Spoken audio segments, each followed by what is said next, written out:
Hello, അപ്പോൾ നമുക്കിന്ന് പെട്ടെന്നൊരു ലഞ്ച് ഉണ്ടാക്കിയാലോ? ഞാൻ സാധാരണ പെട്ടെന്ന് ഉണ്ടാക്കാൻ വേണ്ടിയിട്ട് അരി കുക്കറിലിട്ട് കൊടുത്തിട്ടുണ്ട്. അതിനൊരു 8 വിസിൽ ഏൽപ്പിച്ചിട്ട് അതിനെ പിന്നെ കലത്തിൽ വെള്ളം ചൂടാക്കി അങ്ങനെ മാറ്റുക ചെയ്യാറ്. കലത്തിൽ വെള്ളം തിളച്ച് വരുമ്പോൾ അരി അതിലേക്ക് മാറ്റിയിട്ട് പിന്നെ അതിനെ ഒന്ന് തിളപ്പിച്ച് എന്നിട്ട് ഞാൻ വാർന്ന് വയ്ക്കാറാണ് പതിവ്. ഇന്നെനിക്കിതാ നല്ല കിളിമീൻ കിട്ടിയിട്ടുണ്ട്. അതിന് നമുക്ക് നല്ല തേങ്ങ അരച്ച് വയ്ക്കാം.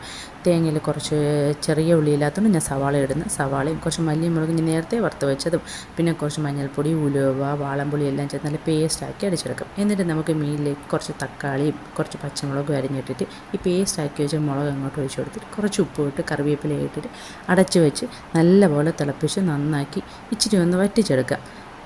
അതിനുശേഷം എനിക്ക് കുറച്ച് മീൻ നേരത്തെ ഇരിപ്പുണ്ടായിരുന്നു, ഞാൻ ഫ്രിഡ്ജിൽ വെച്ചിട്ടുണ്ടായിരുന്നു. ആ മസാലയെല്ലാം പുരട്ടിയിട്ട് അതിനെ ഒന്ന് ഞാൻ ചൂടാക്കി ഫ്രൈ ചെയ്തെടുക്കുന്നുണ്ട്. പിന്നെ നമുക്ക് ചെറുപയർ തോരൻ വയ്ക്കാം.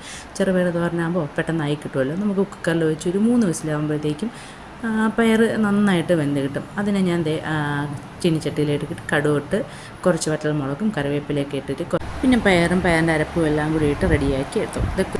എന്നിട്ട് ആദ്യം ചോറ് എടുക്കാം. അവർക്ക് കുറച്ച് ചോറ് കുറച്ച് ഫിഷ് ഫ്രൈയും തോരനുമായിട്ട് അവൾക്ക് കൊടുത്തു. എന്നിട്ട് ഞാൻ കുറച്ച് ചോറ്, മീൻ കറി, പിന്നെ പയർ തോരനും 2 മീൻ ഫ്രൈ ഒക്കെ എടുത്തിട്ട് സമാധാനത്തിലിരുന്ന് കഴിക്കാൻ വേണ്ടി പോവുകയാണ്. അപ്പോൾ ഇന്നത്തെ ലഞ്ച് വിശേഷങ്ങൾ ഇത്രയേ ഉള്ളൂ. അപ്പോൾ നിങ്ങൾക്ക് എല്ലാവർക്കും എൻ്റെ വീഡിയോസ് ഇഷ്ടപ്പെട്ട് കഴിഞ്ഞാൽ സബ്സ്ക്രൈബ് ചെയ്യാൻ മറക്കരുത്. സബ്സ്ക്രൈബ് ചെയ്യണം, പിന്നെ ലൈക്ക് ചെയ്യണം, ഷെയർ ചെയ്യണം, സപ്പോർട്ട് ചെയ്യണം.